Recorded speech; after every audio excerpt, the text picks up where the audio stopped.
Guys, umagang kay ganda. Yan ang mga ibon, ang saya-saya.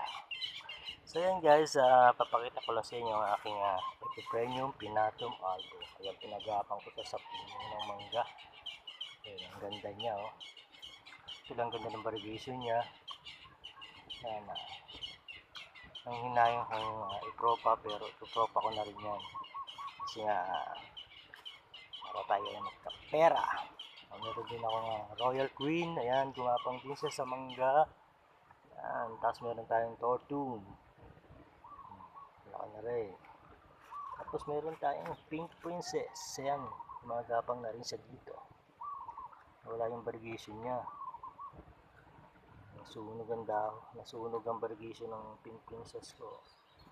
Sunog yung variegation. Ayan, gapang-gapang lang kayo dyan. Pag mahaba na, puputulin na natin, pero ang ganda ng kanyang variegation. Albong-albo ang dating. Yan. Marami pa tayong gumagapang dyan. Yan, meron pa tayong ito mo yung aking Epipremium Pinatum, tawag dito, basta yung dilaw, Aurea. Ayan, gumapang siya sa puno ng saging. Ayan, puno ng saging ang ginapangan naman. Nakakalat na kasi dyan, nihagis ko lang sa dyan, pero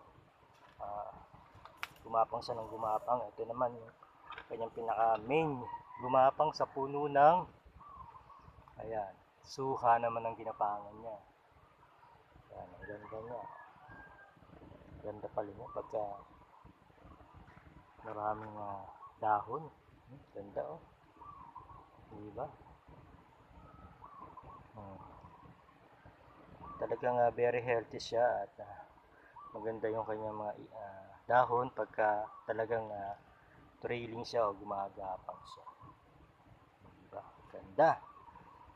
Meron din tayong philodendron dyan. Ang tawag dito, tawag sa philodendron na to, Florida Green. Yan. Limutan ko na. Ang dami kasing damo eh. Ganda ng dahon pala niya oh. Yan, nakakalat lang dito ang aking mga philodendron sa bukid. Tapos ito si philodendron 69686. Yan oh.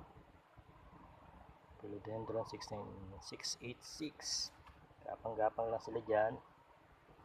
Yan, maganda pala ito pagka nag-matured oh.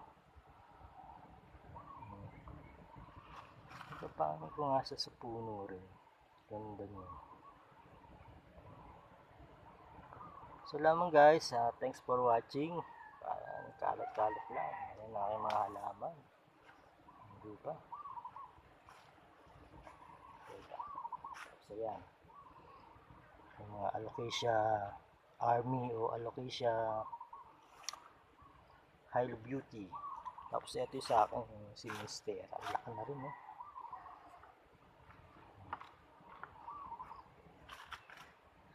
So yun lamang guys.